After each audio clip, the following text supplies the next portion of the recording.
warahmatullahi wabarakatuh. Shalom, Om Swastiastu, Namo Buddhaya, salam kebajikan, selamat pagi dan salam sejahtera bagi kita semua. Selamat pagi.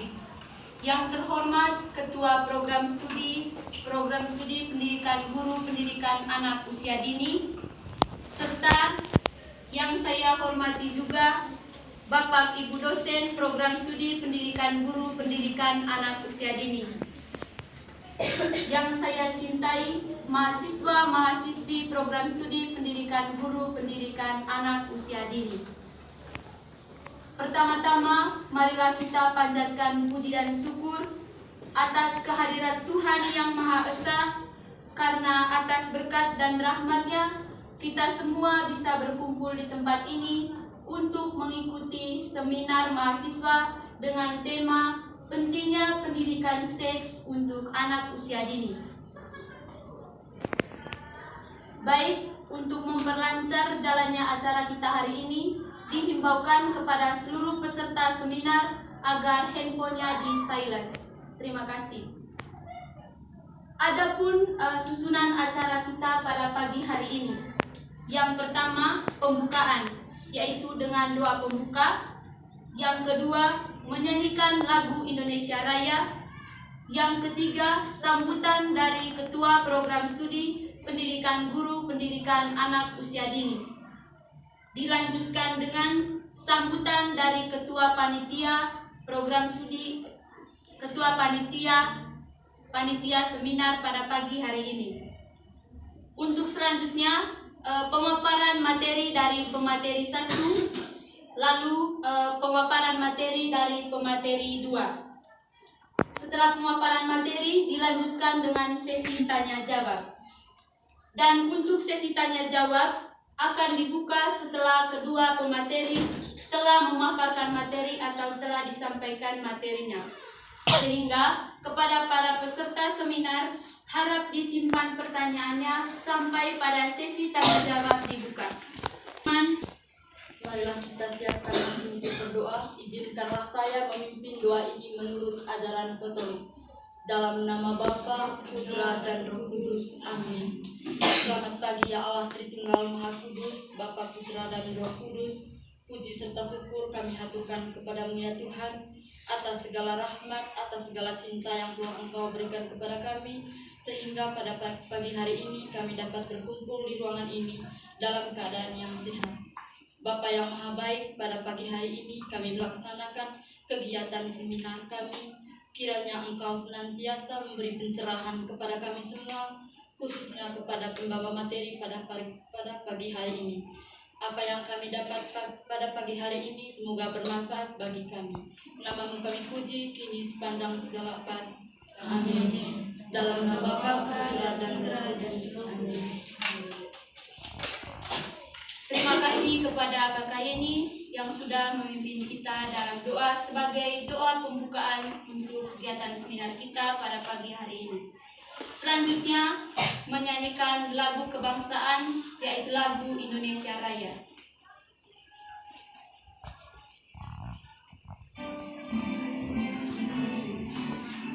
Hadirin dipersilakan berdiri.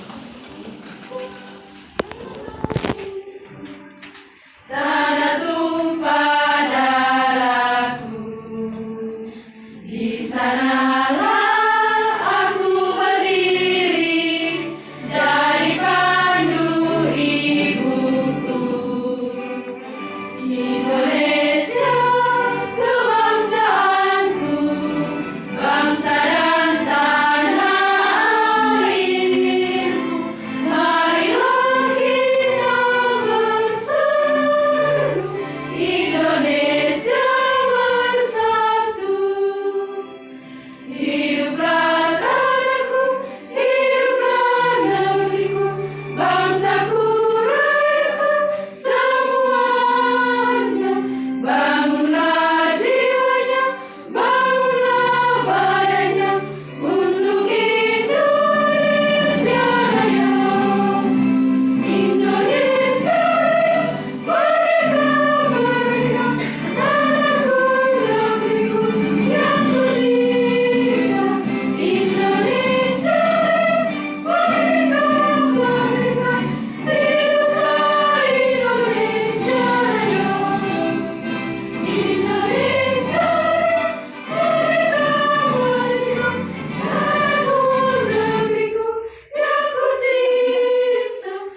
Selanjutnya, saya berikan waktu dan tempat kepada Ketua Program Studi Pendidikan Guru Pendidikan Anak Usia Dini untuk memberikan sambutan serta membuka kegiatan seminar kita pada pagi hari ini.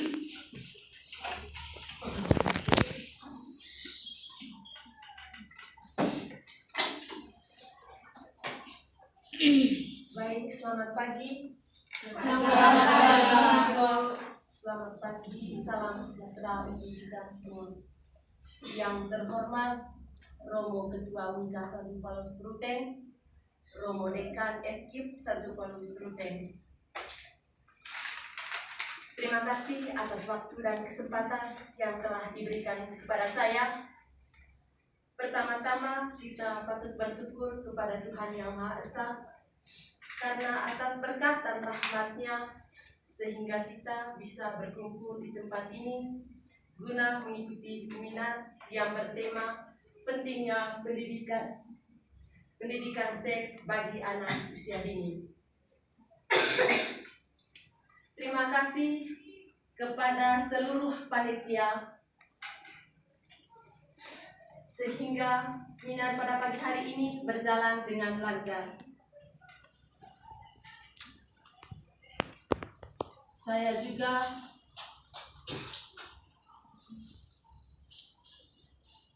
terima kasih juga kepada Bapak Ibu dosen Program Studi Pendidikan Guru Pendidikan Anak Usia Dini.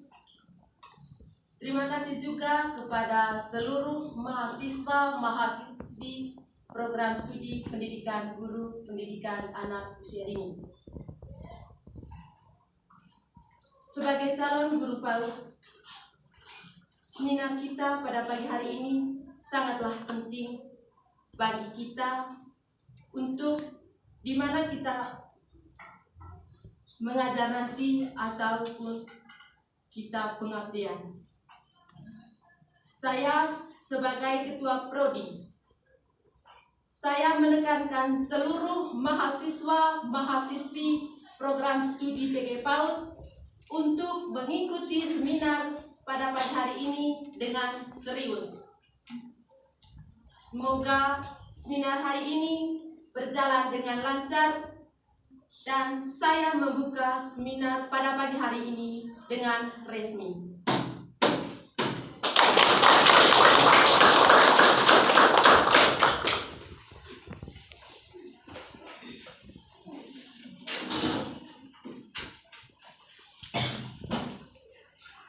Terima kasih kepada Ketua Program Studi yang sudah membuka kegiatan seminar mahasiswa hari ini secara resmi.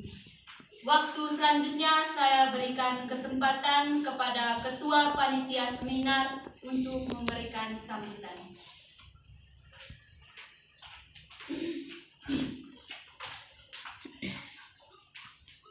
Assalamualaikum warahmatullahi wabarakatuh. Waalaikumsalam warahmatullahi wabarakatuh. Salam Swastiastu, Namo Buddhaya, salam kewajiban. Salam kebajikan. Selamat pagi, salam sejahtera bagi kita semua. Yang saya hormati Ketua Program Studi Pendidikan Guru Pendidikan Anak Usia Dini. Yang saya hormati kedua pemateri Ibu Tika dan Ibu Ani. Yang saya hormati peserta seminar kita pada pagi hari ini. Pertama-tama, saya mengucapkan terima kasih banyak kepada Ketua Program Studi Pendidikan Guru Pendidikan Anak Usia Dini yang telah membuka kegiatan kita pada hari ini, dan juga kepada kedua pemateri yang telah meluangkan waktunya untuk mengisi kegiatan seminar kita pada hari ini.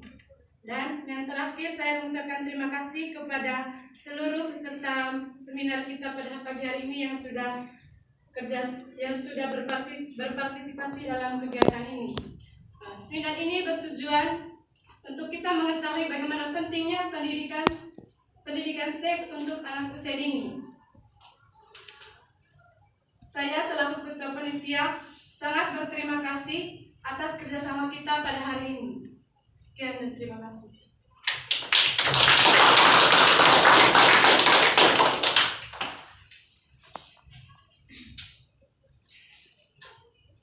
Baik, untuk sesi selanjutnya untuk sesi penyampaian materi dari seminar kita hari ini akan dipandu oleh moderator kita, yaitu salah satu mahasiswi Unika Santu Palus Ruteng dari program studi pendidikan guru pendidikan anak usia dini semester 7, yaitu Kakak Elisius Bajung yang biasa disapa Eca.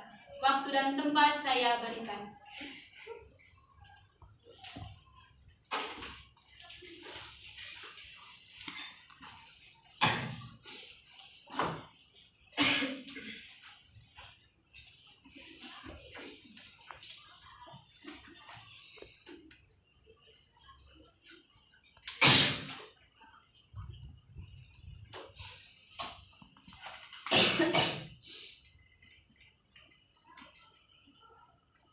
Baik, terima kasih kepada MC yang telah memberikan waktu dan tempatnya kepada saya. Pertama-tama, marilah kita mengucapkan puji syukur kepada Tuhan Yang Maha Esa karena atas berkatnya kita semua dapat berkumpul di tempat ini. Supaya tidak memperpanjang waktu, langsung saja saya akan memperkenalkan dua pemateri cantik kita pada pagi hari ini. Yang pertama, pemateri 1, Kakak Skolastika Indrayana. Mungkin mahasiswa-mahasiswi program studi Bapak belum kenal atau belum lihat. Dia biasa dipanggil Kakak Tika. Asalnya dari Pacar. Kalau ada yang ke Manggarai Barat bisa singgah di kampungnya pemateri 1 kita ini di Kakak Tika. Tak kalah cantik pemateri 2 juga nama Kakak Epifania Nurpas, biasa dipanggil Kakak Fani dari program studi pendidikan guru pendidikan anak usia dini semester 7 tingkat 4. Mereka sudah tua di PG Palu. Mereka paling tua sudah karena sudah tingkat 4. Kakak Fani dari Gologorok. Kalau ada yang ke Gologorok bisa singgah di rumahnya Kakak Fani. Selanjutnya, supaya tidak berat, saya akan menyampaikan beberapa aturan seminar kita pada pagi hari ini. Pertama, saya berharap semoga semua peserta seminar itu menyiapkan alat tulis supaya mungkin ada hal-hal penting yang disampaikan oleh pemateri sebentar bisa ditulis dan juga diminta untuk berpartisipasi dan aktif dalam kegiatan seminar kita pada pagi hari ini. Dan untuk berkaitan dengan aturan waktunya, untuk pemaparan materi mungkin pemateri 1-nya 20 menit, pemateri 2 20 menit, dan waktu sesi diskusinya 30 menit. Tema seminar kita pada pagi hari ini kita semua bisa lihat, yaitu pentingnya pendidikan seks untuk anak usia dini. Waktu selanjutnya saya berikan kepada pemateri 1 untuk menyampaikan materinya. Baik, terima kasih atas waktu dan kesempatan yang telah diberikan kepada saya. Tema seminar kita pada pagi hari ini adalah pentingnya pendidikan seks untuk anak usia dini. Pengertian pendidikan seks. Seks dalam arti yang sempit berarti seksualitas merupakan suatu istilah yang mencakup segala sesuatu yang berkaitan dengan seks. Pendidikan seks didefinisikan sebagai pendidikan mengenai anatomi organ tubuh yang dapat dilanjutkan pada reproduksi seksualnya dan akibat-akibatnya bila dilakukan tanpa mematuhi aturan hukum, agama, dan adat istiadat serta kesiapan mental dan material seseorang. Pengertian pendidikan seks menurut para ahli. Yang pertama, menurut Bungki Kasim, mengartikan seks sebagai sumber rangsangan baik dari dalam maupun luar yang mempengaruhi tingkah laku syahwat yang bersifat kodrati. Yang kedua, menurut Samsudin, mendefinisikan pendidikan seks sebagai usaha untuk membimbing seseorang agar dapat mengerti benar-benar tentang arti kehidupan seksnya sehingga dapat mempergunakannya dengan baik selama hidupnya. Yang ketiga, menurut Dr. Anasif Ulawan menyebutkan bahwa pendidikan seks adalah upaya pengajaran, penyadaran, dan penerangan tentang masalah-masalah seks yang diberikan kepada anak agar ia mengerti masalah-masalah yang berkenaan dengan seks, naluri, dan perkawinan. Sehingga jika anak telah dewasa dan dapat memahami unsur-unsur kehidupan, ia telah mengetahui. Yang berikut, pendidikan seks adalah upaya pengajaran, penyadaran, dan pemberian informasi tentang masalah seksual. Informasi yang diberikan diantaranya pengetahuan tentang fungsi organ reproduksi dengan menanamkan moral, etika, komitmen, agama agar tidak terjadi penyalahgunaan organ reproduksi tersebut. Pendidikan seks itu sangat penting diberikan sejak dini. Pengetahuan tentang seks pada anak-anak dapat mencegah terjadinya penyimpangan seksual pada anak. Yang berikut pendidikan seks berdasarkan usia. Yang pertama, umur 3-5 tahun. Pada rentang umur ini, mengajarkan mengenai organ tubuh dan fungsi masing-masing organ tubuh. Jangan ragu juga untuk memperkenalkan alat kelamin si kecil saat yang paling tepat untuk mengajarkan adalah di saat sedang memandikannya. Yang kedua, umur 6-9 tahun.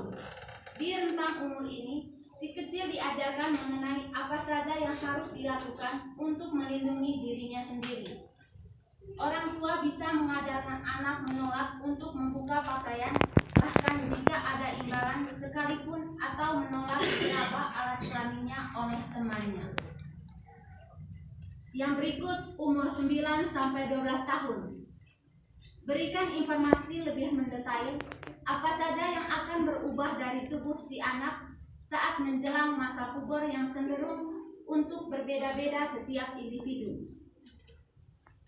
Ajarkan kepada anak bagaimana menyikapi menstruasi ataupun mimpi basah yang akan mereka alami nanti sebagai bagian normal dari tahap perkembangan individu. Yang berikut, umur 12-14 tahun. Dorongan seksual di masa puber memang sangat meningkat. Oleh karena itu, orang tua sebaiknya mengajarkan apa itu sistem reproduksi dan bagaimana caranya bekerja. Penekanan terhadap perbedaan antara kematangan fisik dan emosional untuk hubungan seksual juga sangat penting untuk diajarkan.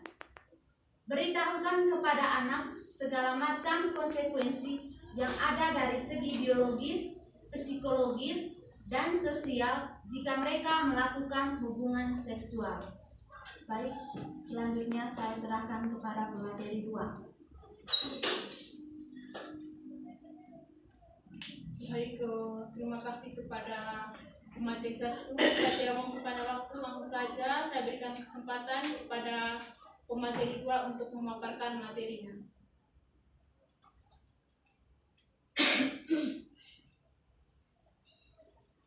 Baik, terima kasih pemateri 1 yang sudah memaparkan materinya. Langsung saja saya akan memaparkan materi yang kedua tentang pentingnya pendidikan seks untuk anak usia dini. Tetapi di sini saya lebih pada tindakan pencegahannya. Baik, sebelum kita masuk pada pencegahannya, saya akan memberikan pengertian tentang pendidikan seks untuk anak usia dini. Baik, pendidikan seks bagi anak sangat penting diberikan sejak dini agar anak bisa mengetahui fungsi organ seksnya serta bagaimana tanggung jawab mereka berkaitan dengan organ seks dan panduan menghindari penyimpangan perilaku seksual sejak dini. Selain itu, pendidikan seks juga memberikan bekal pengetahuan serta membuka wawasan anak tentang masalah seks secara benar dan jelas. Nah, di sini pemberian seks yang benar berarti menghindarkan anak dari berbagai resiko negatif perilaku seksual ketika mereka beranjak dewasa. seperti kehamilan di luar nikah, pelecehan seksual, dan juga penyakit menular seksual. Jadi, pendidikan seks bagi anak usia dini adalah suatu upaya pengajaran penyadaran dan penerangan tentang masalah-masalah seks, khususnya mengenai anatomi organ tubuh, di mana anak bisa mengetahui nama organ tubuhnya dan juga fungsi dari organ tubuhnya, serta perbedaan dari jenis kelamin. Yang berikut kita masuk pada pencegahan tentang pendidikan seks anak usia dini. Yang pertama, memperlakukan anak sesuai dengan jenis kelaminnya. Di sini membiarkan anak tumbuh dan berkembang sesuai dengan jenis kelaminnya merupakan hal yang penting agar anak bisa mengetahui dan berperan sesuai dengan kodratnya. Di sini kodratnya yaitu bagaimana anak bisa mengetahui masing-masing jenis kelaminnya, di mana jenis kelamin perempuan itu bagaimana dan jenis kelamin laki-lakinya itu bagaimana. Dengan memperlakukan anak sesuai dengan kodratnya, maka anak merasa terbiasa dengan kondisi fisik dan psikisnya. Selain itu, anak juga akan memahami bagaimana peran sesuai dengan jenis kelaminnya, seperti anak laki-laki yang telah dewasa akan menjadi seperti ayahnya, dan bagaimana perempuan yang akan menjadi seorang ibu ketika dia dewasa. Lanjut, yang kedua, mengenalkan bagian anggota badan dan fungsinya.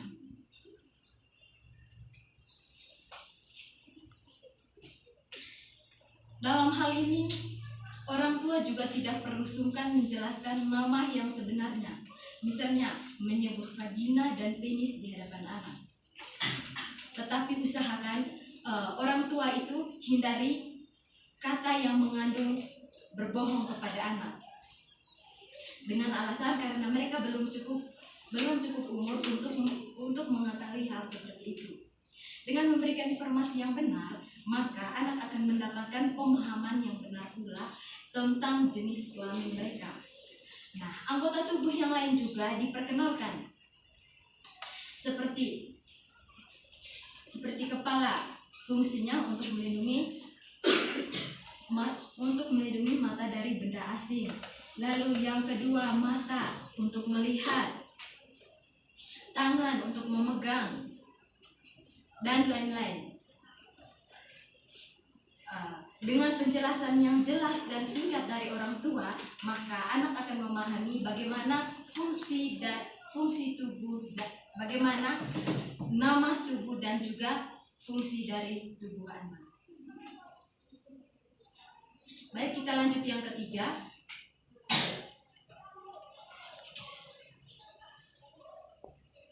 Yang ketiga, memberikan pemahaman bagian tubuhnya yang bersifat pribadi. Anggota tubuh ini adalah bagian yang paling penting, di mana bagian tubuh tersebut tidak boleh disentuh oleh orang lain selain dirinya, orang tua, pengasuh, dan juga dokter. Orang tua atau pengasuh diperbolehkan menyentuh alat kelamin anak dengan tujuan untuk membantunya pada saat membersihkan alat kelaminnya setelah anak membuang air kecil maupun membuang air besar. Selain itu, orang tua atau pengasuh, orang lain yang diperbolehkan menyentuh alat kelamin anak itu adalah dokter. Nah, bila memang ada keperluan di mana di dokter ini, apabila anak itu sakit, maka dokter boleh memeriksa atau mengobatinya. Adanya pemahaman ini bertujuan sebagai salah satu tindakan pencegahan. Selain itu, jelaskan kepada anak mengapa dilarang disentuh oleh temannya ataupun orang dewasa lain selain orang tua atau pengasuhnya. Berikut bagian tubuh yang tidak boleh disentuh. Baik. Yang pertama, bagian tubuh yang tidak boleh disentuh itu, yang tidak boleh disentuh oleh orang lain itu, selain ibunya atau bapaknya, pengasuhnya, maupun juga dokter. Yang pertama itu mulut. Mulut itu tidak boleh disentuh oleh orang lain. Sebagai orang tua, kita harus menjelaskan kepada anak mulut itu tidak boleh disentuh oleh orang lain kecuali mamanya sendiri. Itu pun kalau anak perempuan. Kalau anak laki-laki itu berarti ayahnya juga boleh untuk menyentuh mulutnya. Yang kedua itu dada. Orang tua itu harus mengajarkan kepada anak bahwa orang lain itu tidak boleh menyentuh dadanya kecuali orang tuanya, yaitu mamanya. Di sini tuh saya menekankan kepada mamanya karena di sini mamanya itu mamanya itu lebih tahu tentang bagaimana anaknya. Dan yang kedua itu pengasuh, ketika anak memiliki seorang pengasuh. Dan yang ketiga itu dokter. Apabila anak memiliki sakit di dadanya, baru dokter bisa menyembuhkannya. Dan yang ketiga itu di perut. Nah, orang tua juga mengajarkan kepada anak bahwa yang boleh memegang perutnya itu selain orang tuanya, yaitu dokter juga bisa, dan juga pengasuhnya. Begitu juga dengan paha. Orang tua mengajarkan kepada anak untuk tidak boleh memegang pahanya. Hanya orang tua yang bisa memegang paha, pantat maupun kelaminnya. Selain itu tidak diperbolehkan. Apalagi orang luar yang mau memegangnya, itu tidak diizinkan. Lalu yang berikutnya kita masuk kepada bagian tubuh yang boleh disentuh. Yang pertama ada kepala, yang kedua tangan dan kaki. Orang lain boleh menyentuh tubuh anak hanya ada pada 3 bagian organ tubuh. Yang pertama itu di kepala, yang kedua di tangan, dan yang ketiga itu di kaki.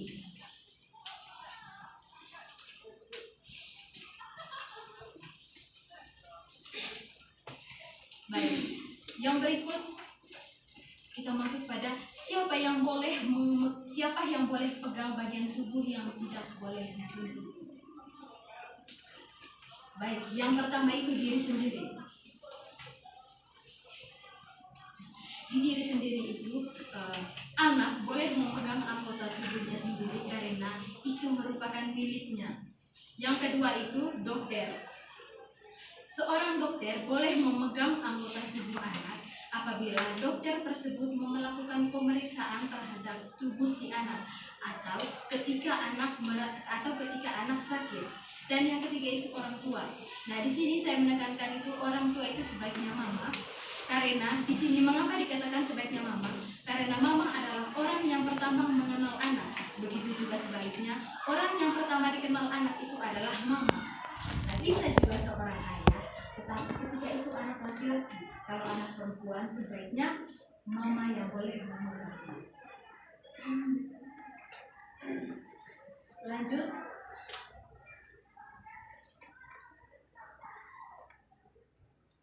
Lanjut di modus pelecehan.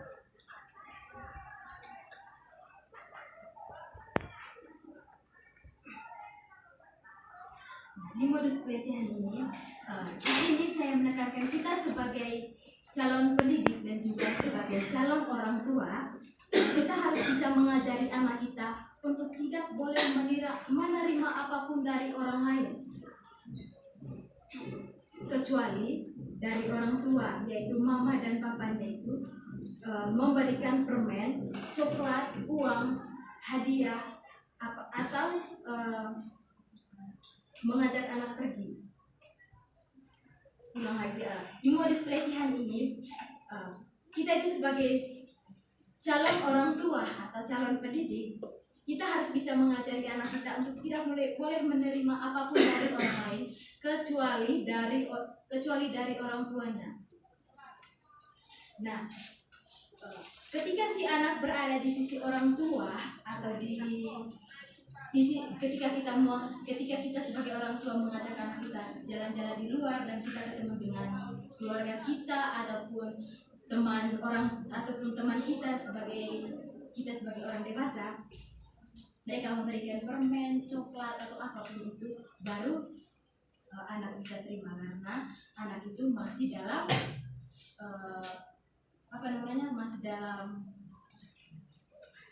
masih di sisi kita.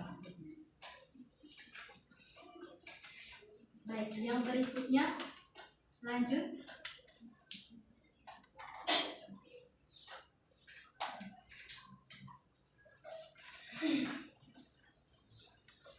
Contoh pelecehan non fisik. Contoh pelecehan non fisik ini yang pertama itu menunjukkan hal yang berbau pornografi. Misalnya menyuruh anak untuk menonton film-film porno di YouTube. Nah, di sini itu orang tua itu tidak boleh harus melakukan di YouTube itu ada pengaturannya. Orang tua itu harus pandai-pandai mengatur atau memprivasi video porno yang ada di YouTube. Jangan sampai anak dapat membukanya. Dan yang kedua itu foto atau video orang telanjang. Anak yang kedua itu foto atau video orang telanjang. Jangan sampai di sini itu anak itu mengambil video atau foto orang yang sedang telanjang atau tidak memakai baju. Dan yang ketiga itu foto alat kelamin orang, itu tidak boleh. Dan yang keempat itu menyuruh anak untuk mengintip orang yang sedang mandi. Di sini itu orang tua itu tidak boleh mengajari anaknya untuk mengintip orang yang sedang mandi. Yang kelima itu mengintip anak yang sedang mandi. Orang tua juga itu tidak boleh mengajarkan kepada anaknya untuk mengintip anak-anak lain ketika ibunya itu memandikan dia. Kita sebagai orang tua itu kita tidak boleh mengajarkan kepada anak kita untuk mengintip anak lain sedang mandi. Dan yang ketiga itu meminta anak berfungsi telanjang. Itu tidak boleh. Orang tua itu tidak boleh mengajarkan kepada anak itu untuk memfoto dirinya sendiri dalam keadaan telanjang. Lanjut.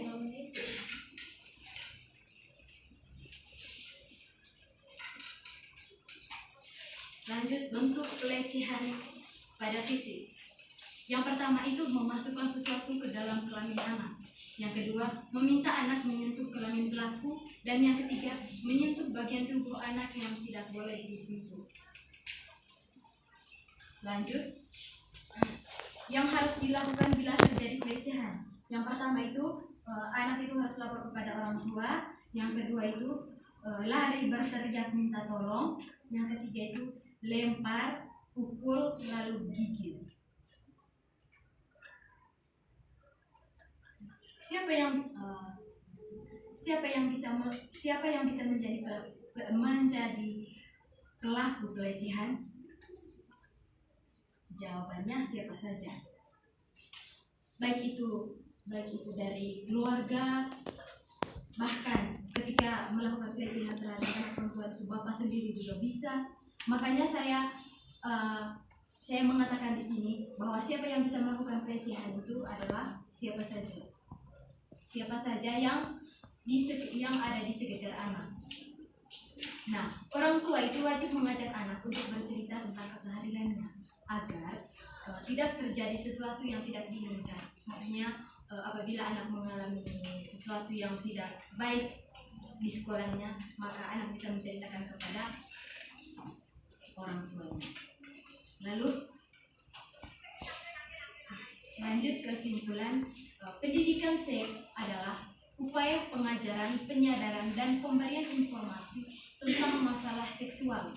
Informasi yang diberikan diantaranya pengetahuan tentang fungsi organ reproduksi dengan menanamkan moral, etika, komitmen, agama, agar tidak terjadi penyalahgunaan organ reproduksi tersebut.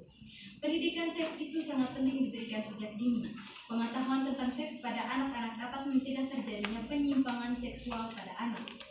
Pendidikan seks pada anak juga dapat mencegah agar anak tidak menjadi korban pelecehan seksual dengan dibekali pengetahuan tentang seks. Jadi di sini mereka menjadi mengerti perilaku mana yang tergolong dengan pelecehan seksual. Baik, sekian dari saya kembalikan kepada moderator. Baik, terima kasih kepada kedua pemateri kita pada pagi hari ini, Kakak Tika dengan Kakak Fani. Kumpulan jasa materinya itu sangat menarik dan sangat bermanfaat bagi kita semua. Semoga begitu juga dengan peserta seminarnya. Mari kita memberikan aplaus yang meriah untuk kedua pemateri. Baik, selanjutnya kita masuk ke sesi diskusi. Sebelumnya saya ingin menegaskan kembali dengan materi-materi yang disampaikan oleh kedua pemateri kita pada pagi hari ini. Dari pemateri tadi dari Kakak itu berkaitan dengan dia membahas berkaitan dengan pengertian pendidikan seks. Tadi dibahas pendidikan seks didefinisikan sebagai pendidikan mengenai anatomi organ tubuh yang dapat dilanjutkan pada reproduksi seksualnya dan akibat-akibatnya bila dilakukan tanpa mematuhi aturan hukum, agama, dan adat istiadat serta kesiapan mental dan material seseorang. Kemudian ada juga pendidikan seks berdasarkan usia tadi, yaitu yang pertama tadi usia 3-5 tahun, usia 6-9 tahun, usia 9-12 tahun, dan usia 12-14 tahun. Ada juga tips cerdas yang disampaikan oleh pemateri satu tadi, tips cerdas berbicara seks pada anak. Yang pertama, luangkan waktu untuk membuat dialog atau diskusi tentang seks dengan anak. Yang kedua, sikap terbuka, informatif, dan yakin atau tidak ragu-ragu. Mungkin peserta seminar masih ingat berkaitan dengan yang lainnya. Kemudian materi dari pemateri 2 dari Kakak Fani tidak kalah pentingnya juga, yaitu berkaitan dengan pencegahan tentang pencegahan supaya tidak adanya kasus-kasus berkaitan dengan kekerasan seksual pada anak usia dini. Yang pertama tadi ada pencegahan yang kita bisa lakukan atau terapkan di rumah, atau kita sebagai calon pendidik PAUD bisa diterapkan di lembaga PAUD nanti di mana kita akan mengabdi. Yang pertama, memperlakukan anak sesuai dengan jenis kelaminnya.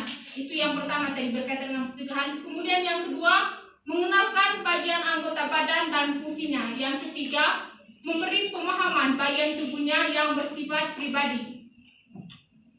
Yang ketiga, kita harus mengenalkan kepada anak bagian tubuh yang tidak boleh disentuh. Atau kita juga sebagai pendidik PAUD, misalnya kita melakukan sosialisasi nanti berkaitan dengan pendidikan seks pada orang tua, kita kenalkan bagian tubuh yang tidak boleh disentuh. Ada disampaikan oleh pemateri seks tadi, ada mulut, dada, perut, paha, pantat, dan alat kelamin anak. Itu yang tidak boleh disentuh. Kemudian yang kedua yang boleh disentuh itu ada kepala, tangan, dan kaki. Kemudian saya membuka waktu selanjutnya, saya membuka sesi diskusi. Sebelum masuk ke sesi diskusi, mungkin teman-teman merasa jenuh. Kita goyang sedikit. Ya. Saya persilakan kepada peserta seminar untuk berdiri.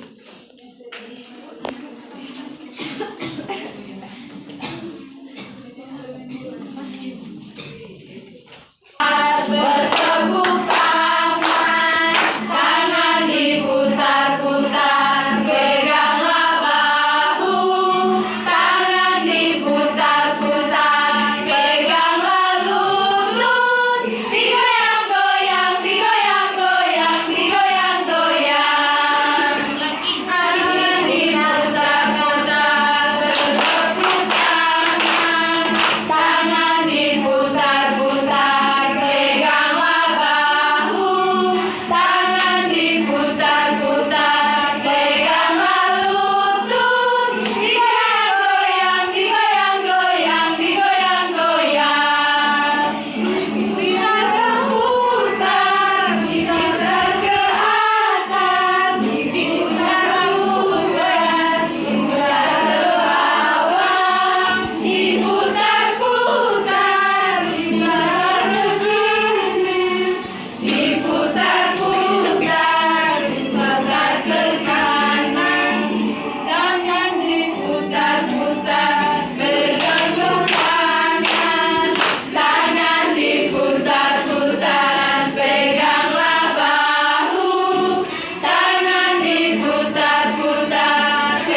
kasih. Berkaitan dengan yang dipaparkan oleh pemateri 1 dan pemateri 2, berdiri, angkat tangan berdiri dan sampaikan tingkat berapa, nama lengkap, nama panggil, dan juga pertanyaannya itu ditujukan kepada pemateri berapa, apakah pemateri 1 atau pemateri 2.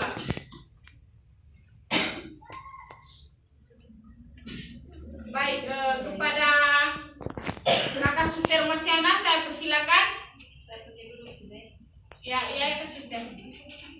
Terima kasih untuk materi yang disampaikan, baik pemateri 1 dan juga pemateri 2. Banyak hal yang sudah disampaikan oleh para pemateri yang luar biasa hebatnya. Pertanyaan saya ditujukan kepada pemateri 2. Tadi sudah dijelaskan bagian-bagian tubuh yang boleh disentuh, kemudian siapa-siapa saja yang boleh menyentuh. Kemudian yang menjadi pertanyaan saya, karena memang kita tahu bahwa di masyarakat kalau namanya pendidikan seks itu masih sesuatu yang bersifatnya tertutup, jadi tidak semua orang tua bisa menyampaikan kepada anak tentang seks karena itu sesuatu yang kayak tabu seperti itu. Itu kalau di masyarakat, mungkin untuk yang anak-anak di kota pada umumnya sudah menjadi biasa, tetapi ada yang orang tua punya pemahaman bahwa namanya memperkenalkan tentang seks dari sejak kecil itu sesuatu yang tabu. Jadi ketika menemukan masalah seperti ini di masyarakat, karena nantinya kita akan terjun di tempat kerja kita masing-masing, bagaimana cara atau solusi kemudian tanggapan dari para pemateri yang hadir hari ini berkaitan dengan masalah yang dihadapi di masyarakat. Terima kasih, saya kembalikan kepada moderator. Yang mau bertanya kepada Kak Suster Rosin, saya berikan kesempatan.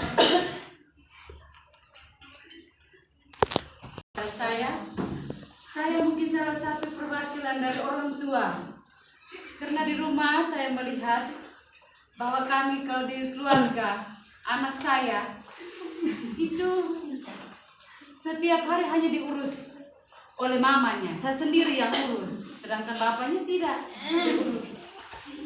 Lalu padahal saya punya anak laki-laki, jadi pertanyaan ini saya tujukan kepada kedua pemateri. Punya anak laki-laki. Terus tadi pemateri siapa saja yang boleh menyentuh tubuh anak. Lalu dijelaskan hanya mama atau tadi ada petugas kesehatan, dokter atau perawat. Lalu yang lainnya diri sendiri. Sedangkan saya punya anak laki-laki. Saya juga rasa tersiksa kalau tiap hari saya sudah ya sentuh separuh. Lalu saya sudah ya sentuh saya punya anak punya badan. Kalau dia laki-laki, bagaimana pendapat dari kedua ibu pemateri terkait dengan hal ini? Karena setidaknya satu suami juga harus berperan aktif dalam mendidik anak, terutama dalam pendidikan seks ini. Terima kasih, saya kembalikan. Baik, terima kasih Ibu. Mungkin ada lagi yang mau bertanya? Yang berbau pornografi sudah dijelaskan tadi bahwa jika memberikan HP kepada anak maka harus privasi untuk video yang berbau porno. Pertanyaannya bagaimana? Karena sekarang banyak sekali fitur-fitur yang berbau porno baik di Facebook, di YouTube, tanpa kita mengakses dia sering muncul di WA, di YouTube maupun di Facebook. Kira-kira bagaimana cara teman kelompok mengatasi hal tersebut? Baik, terima kasih Kakak Dida. Mungkin ada lagi yang mau bertanya? Baik, kalau tidak ada, langsung saja saya berikan kesempatan kepada kedua pemateri kita untuk menjawab pertanyaan dari yang pertama tadi dari Kakak Suster Marsiana. Pertanyaannya itu masalah yang dihadapi di masyarakat itu masih hal yang tabu. Ketika menjadi seorang guru, bagaimana solusi yang bisa kita terapkan untuk mengatasi masalah tersebut? Seperti yang kita tahu itu di desa itu beda sekali di kota. Mungkin ketika misalnya tadi disampaikan oleh Panda itu berkaitan dengan penis apa semua itu, mungkin kalau biasa itu hal yang sangat kira-kira bagaimana solusi yang kita bisa sampaikan untuk mengatasi hal-hal tersebut di masyarakat. Waktu selanjutnya saya berikan kepada kedua pemateri kita untuk menjawab pertanyaan dari Kakak Suster Marsyana. Baik, terima kasih moderator. Saya langsung menjawab pertanyaan dari Kakak Suster. Solusi yang bisa saya berikan kepada orang tua, yang pertama itu sebagai misalnya di sini saya sebagai guru. Nah, saya akan mengundang orang tua untuk melakukan pertemuan di sekolah. Nah, di pertemuan itu nantinya saya akan membahas tentang pentingnya pendidikan seks untuk anak usia dini. Nah, dengan menjelaskan tentang pendidikan seks tentang pendidikan seks anak usia dini kepada orang tuanya. Nah, di sini orang tua akan mengerti dan memahami tentang pendidikan seks pada anak usia dini itu sangat penting. Baik, itu dari saya moderator. Oh baik, terima kasih ya Kakak Fani. Mungkin ada tambahan dari pemateri 2. Kalau tidak ada, saya kembalikan kepada penanya. Mungkin ada sanggahan. Tidak ada. Baik, terima kasih Kak Suster. Selanjutnya kita masuk ke pertanyaan yang kedua. Pertanyaannya tadi dari Kak Suster Rosin berkaitan dengan dari teman Osin, karena dia itu sebagai ibu dan dia sudah berumah tangga. Jadi pertanyaannya tadi berkaitan dengan bagaimana urus anak ya, karena begitu kalau sudah putar ibu harus berkaitan dengan urus anak bagaimana. Pertanyaan tadi, bagaimana pendapat Kakak Fani dan Kakak Tika berkaitan dengan yang masalah yang Ibu Osin hadapi di rumah itu, suaminya itu tidak pernah mengurus anak. Yang urus anak itu Ibu Osin terus, tidak pernah bergantian. Jadi kira-kira hal apa yang bisa dibuat berkaitan tadi itu, tidak berkaitan dengan apa yang tidak boleh disentuh, siapa saja yang boleh menyentuh anggota tubuh anak. Mungkin pemateri 2 bisa memberi jawaban berkaitan dengan masalah yang dihadapi oleh Ibu Osin di rumahnya. Baik moderator, saya akan menjawab pertanyaan dari Ibu Osin. Baik Ibu, menurut pendapat saya Ibu, alangkah baiknya ketika masalahnya sudah seperti itu, alangkah baiknya Ibu Osin dan suami sebelum melakukan perencanaan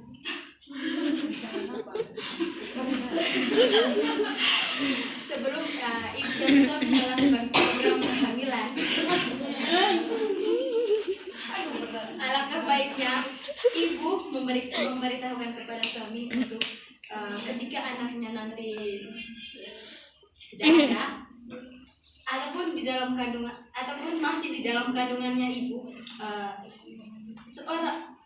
suami ibu juga harus memberikan stimulasi kepada anak dengan cara mengelus perut ibu atau bagaimana, dengan cara mengelus perut ibu waktu ibu masih hamil atau banyak atau hal-hal lainnya. Dan yang kedua itu ketika anaknya sudah ada, alangkah baiknya ibu itu harus bekerja sama dengan suami untuk mengurus anaknya. Di sini tadi apabila anak ibu itu laki-laki, nah seorang ibu juga perlu mengajarkan kepada anaknya, karena di sini tadi ibu itu mempunyai masalah bahwa anak ibu yang mengurus anak ibu itu hanya ibunya saja, bapaknya itu tidak terlibat. Di sini itu ibu perlu menjelaskan kembali ke bapaknya bahwa menjelaskan tentang seks itu kepada anak ibu itu karena anak ibu tadi laki-laki sama dengan ayahnya, berarti ayahnya juga itu harus berperan aktif dalam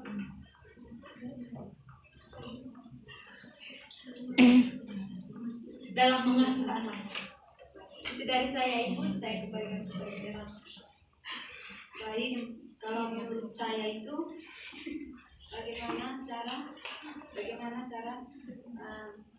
mengatasi hal-hal tersebut. Cara mengatasi yaitu di sini ibu berperan untuk memberikan pengertian kepada suami. Kalau untuk mengurus anak laki-laki sudah kewajiban dari suami dan dari kedua orang tua. Nah, di sini ibu memberikan pengertian untuk suami bahwa kewajiban suami untuk mengurus anak laki-laki itu yaitu memandikan anak, terus mengantar WC, dan di sini kecuali untuk mengurus snack atau makanan itu berperan dari seorang ibu. Itu adalah kewajiban dari suami dan istri. Baik, terima kasih kepada kedua pemateri. Saya kembalikan kepada penanya. Mungkin ada sanggahan? Terima kasih. Baik, terima kasih Ibu Sin. Saya dapat sebutkan berkaitan dengan jawaban yang disampaikan oleh kedua pemateri kita pada pagi hari ini. Ya, saya tahu. Sisa tugas saya mau memberikan penjelasan. Waktu selanjutnya saya berikan kepada waktu dan sepanjang kepada pemateri untuk menjawab pertanyaan dari penanya ketiga, yaitu dari teman Didan. Seperti yang kita ketahui sekarang, begitu banyak situs-situs yang misalkan di Facebook itu ada muncul video-video yang tidak baik, dan kebanyakan anak masukkan di era 4.0, di mana anak di sini mungkin semua anak-anak itu sudah mulai untuk pegang HP. Mereka sudah bisa buka Facebook, buka YouTube, tapi terkadang itu tidak ada pendampingan yang dilakukan oleh orang tua. Kira-kira berkaitan dengan masalah tersebut, bagaimana untuk mengatasi supaya anak-anak itu tidak menonton video-video yang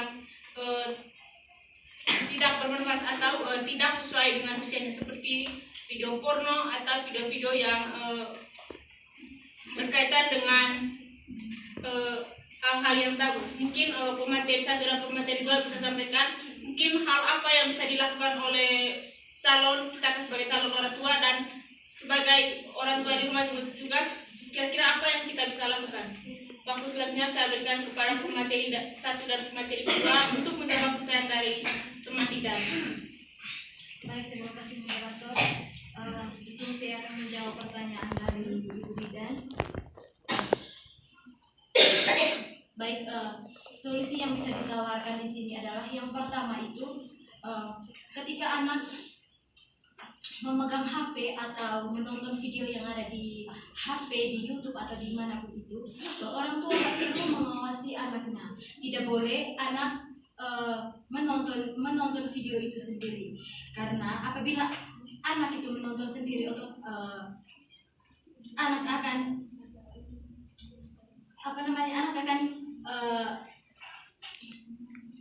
mencari video-video yang porno itu.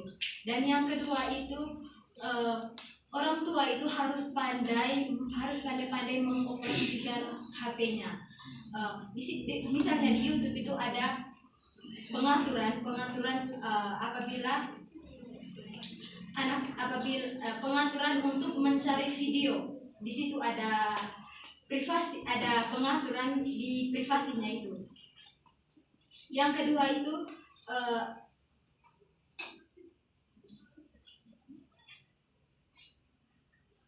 lalu orang tua itu harus pandai-pandai, itu tadi yang saya bilang, harus pandai-pandai mengoperasikan handphonenya. Orang tua itu ketika anak mau menonton alangkah baiknya orang tua itu memakai YouTube Kids. YouTube itu hanya untuk anak-anak saja. Itu dari saya. Mungkin ada tambahan jawaban dari pemateri 1.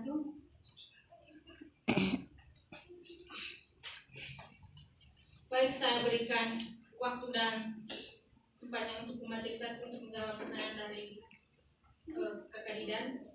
Baik, kalau menurut saya itu Pertanyaannya tadi Kakak Tika berkaitan dengan sekarang kan anak-anak itu sering menonton video-video yang muncul dari Facebook, di YouTube tanpa orang tua tahu atau tanpa pengawasan dari orang tua. Kira-kira apa yang kita menurut materi apa yang bisa dilakukan supaya tidak terjadi hal-hal yang demikian?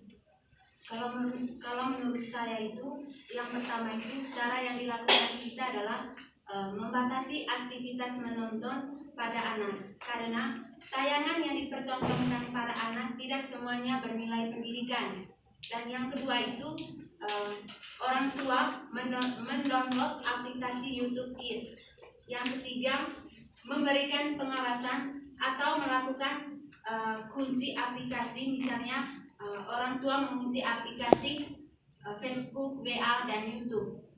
Yang ketiga, mengatur waktu bermain kepada anak, misalnya pada siang hari anak boleh menonton YouTube, anak boleh menonton hanya dalam waktu 1 jam. Itu saja dari saya kembalikan kepada moderator. Baik, terima kasih Kakak Tika dan Kakak Fani. Mungkin ada sanggahan dari penanya dari Kakak Didan. Baik, terima kasih Kakak Didan. Saya membuka sesi yang kedua. Mungkin ada lagi teman-teman yang mau bertanya. Mungkin ada lagi yang mau bertanya. Kalau tidak ada, ya waktu juga menunjukkan pukul 11:08. Maunya tadi kita diskusi pada lewat, tapi kita dibatasi oleh waktu. Mau tidak mau kita menutup saja seminar kita pada pagi hari ini. Sebelum saya berikan kesempatan kepada MC, saya akan menyampaikan beberapa kesimpulan berkaitan dengan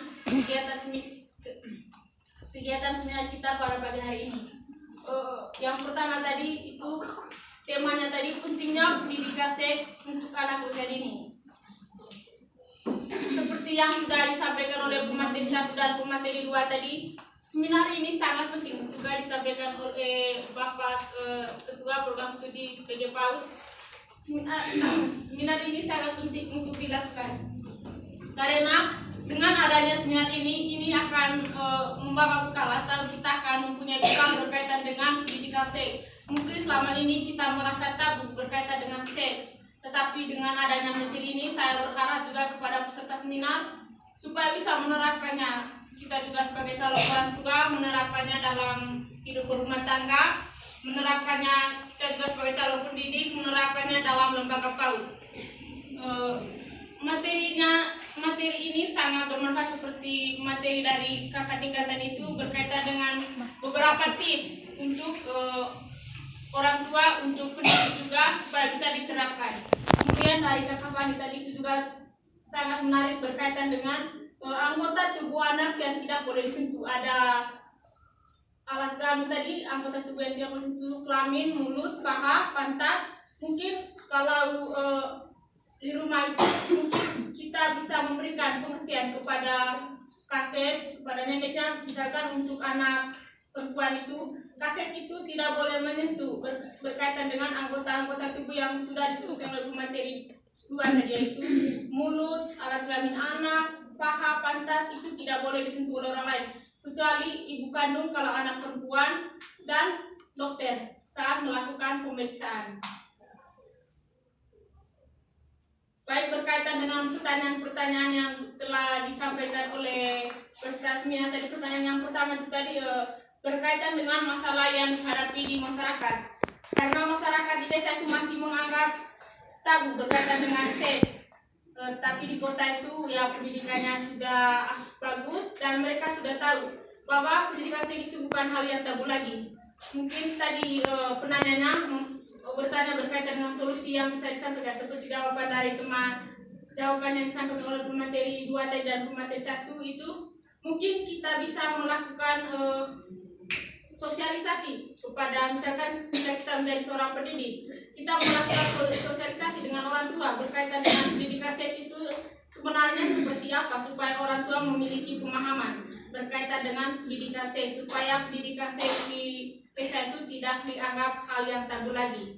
Kemudian yang kedua itu juga pertanyaan dari Ibu Osin tadi berkaitan dengan karena Ibu Osin adalah bunda di sini, dia sudah berkeluarga, jadi masalah yang dihadapinya itu tadi masalah berkaitan dengan pengasuhan anak. Cuma di sini yang ngurus anak setiap hari itu adalah Ibu Osin. Suaminya itu tidak pernah dicampur untuk mengurus anak. Mungkin berapa solusi yang disampaikan oleh pemateri 1 dan pemateri 2 tadi. Yang pertama itu mungkin Ibu Osin memberikan pengertian kepada suaminya.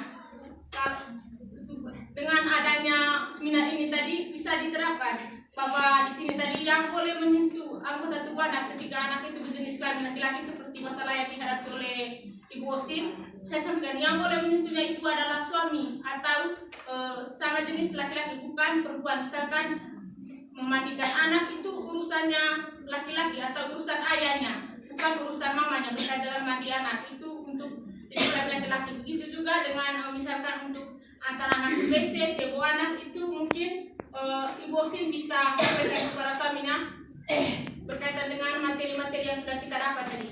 Itu diperkenalkan untuk suami. Sementara misalkan untuk menguruskan anak itu baru urusannya Ibu Osin. Dan tadi kakak Didan yaitu